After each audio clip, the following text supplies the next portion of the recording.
The most expensive thing in your organization isn't overhead. It isn't your tech stack. It isn't your marketing budget. It's the invisible drag in your leadership. The moments where your hesitation becomes their uncertainty, where your avoidance becomes their missed deadline, where your unspoken anxiety becomes the ambient stress of every meeting on your calendar. Leadership performance drag is real, it's measurable, and it transfers. Today, I'm breaking down exactly how it shows up, what it costs your team, and what you can do about it. Not as a touchy-feely exercise, but as a performance and profitability decision. Here's what changes when you move into a leadership position. Your nervous system is no longer just your problem. As an individual contributor, your performance drag affects your output. As a leader, it affects the entire system around you. Your team reads you, not your words, your emotional state. They read the way you walk into the room, the cadence of your voice in the meeting, whether you make decisions cleanly or defer and deliberate in public. When you're operating from drag, your team picks up the frequency. And because they're wired to mirror their leaders, it's a survival mechanism, not a choice, they start operating from a similar state of low-grade vigilance. Meetings run longer because no one wants to be the one to call a decision that you might undo. Talent starts hedging because they can feel the ambiguity at the top. The culture that gets built isn't the culture you wrote in your values document.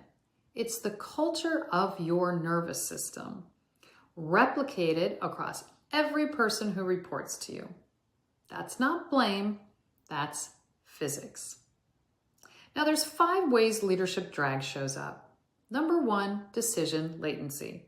This is the single most expensive drag pattern in leadership. The gap between when you know the answer and when you act on it. Decision latency is rarely about lacking information. It's about the discomfort of full ownership. If you make the call, the outcome is yours. And for leaders whose blueprint has a complicated relationship with authority, accountability, or failure, the nervous system will find ways to delay.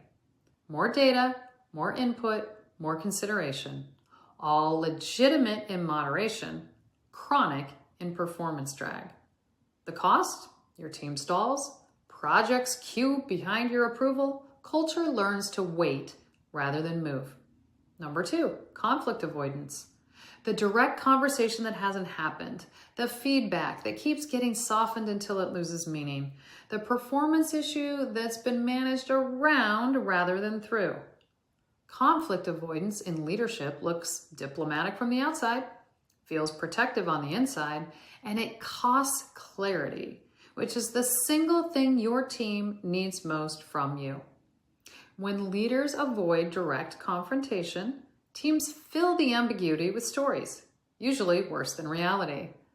The culture becomes one of interpretation rather than communication. Number 3, perfectionism as control. The leader who can't delegate fully, who reviews drafts their team should own, who redoes work that was good enough because good enough doesn't quiet the internal alarm. This pattern is usually a nervous system response to environments where mistakes had outsized consequences, where being wrong was dangerous, where imperfection cost something real. The cost to the team? They stop bringing you their best work and start managing your preferences. They outsource their judgment to yours. You've accidentally created a culture of permission seeking. Number 4, invisible emotional load. This is the one that's hardest to see because it often looks like dedication. The leader who carries everything, who absorbs the stress so the team doesn't have to, who takes home what they don't process at work and comes in the next day slightly more reactive, slightly less present, slightly harder to read. Teams need a regulated leader, not a perfect one.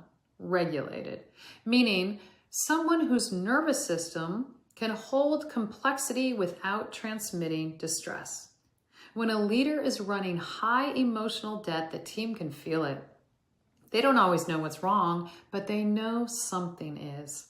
And that uncertainty is its own kind of drag on collective performance.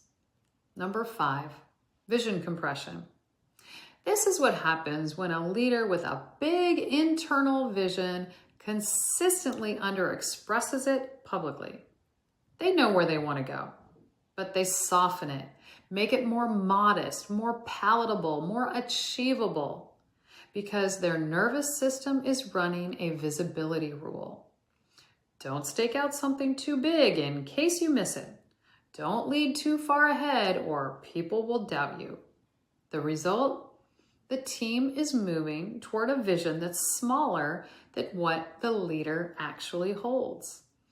And there's a persistent mismatch between the energy in the room and the energy that should be there if people were chasing a truly compelling future. The opposite of leadership drag isn't perfection, it's coherence. A coherent leader is the one where what they say, what they do, and what their nervous system communicates are all in alignment. There's no gap between the message and the messenger. The team feels it, and it changes everything about how they perform. Coherent leaders make decisions faster because they're not fighting an internal override. They give clearer feedback because they're not managing their own discomfort while trying to deliver yours. They attract and retain better talent because high performers are drawn to regulated, certain leadership, just like a magnet. They can feel when a leader is operating from their full signal. They build cultures of psychological safety naturally, not as a policy, but as an energy and a frequency. When the leader's nervous system is settled, the people around them can settle too. Coherence is not a personality type. It's an emotional state, and it's available through the right kind of work to any leader who's willing to stop treating their internal landscape as irrelevant to their performance. If you lead people, here's what I suggest you do. First, do a performance drag audit on your own leadership. Review your last 30 days. Where did you delay a decision you had the information to make? Where did you soften a message that needed to land harder? Where did you take back work you had delegated? Those are your signal points.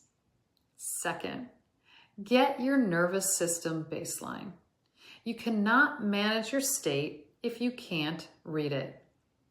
Learn to recognize the difference between I need more data and my nervous system wants a delay. Between this needs more thought and I'm avoiding the discomfort of leadership. That discrimination alone will change your decision speed. Third, address the pattern at the source. If you find consistent drag in the same domain, whether it's authority, conflict, visibility, receiving, that is a blueprint pattern, not a behavioral habit. Habit change on top of a blueprint pattern won't hold. You need to go deeper. This is the work I do with executives, founders, and CEOs, and what I bring into leadership teams through the performance drag framework. The organizations that do this work don't just improve culture scores. They move faster, decide cleaner, and build the kind of internal operating environment where their best people want to stay. Leadership performance drag is very expensive, and it's almost always invisible to the person running it because the people around them manage to it rather than naming it.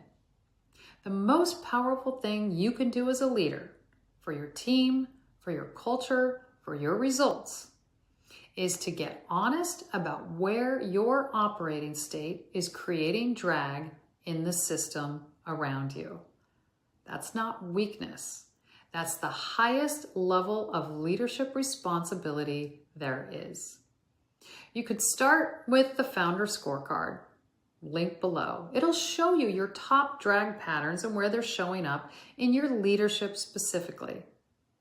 If you're a founder or executive who wants to bring this work to your team, reach out. We'll have a diagnostic call. I work with leadership teams to identify collective drag and build the nervous system coherence that drives real organizational performance. And don't worry, it's not reliving past stories. If this is the most useful leadership content you've seen in a while, share it. Subscribe and get some more. And leave a comment about which leadership drag pattern landed hardest for you.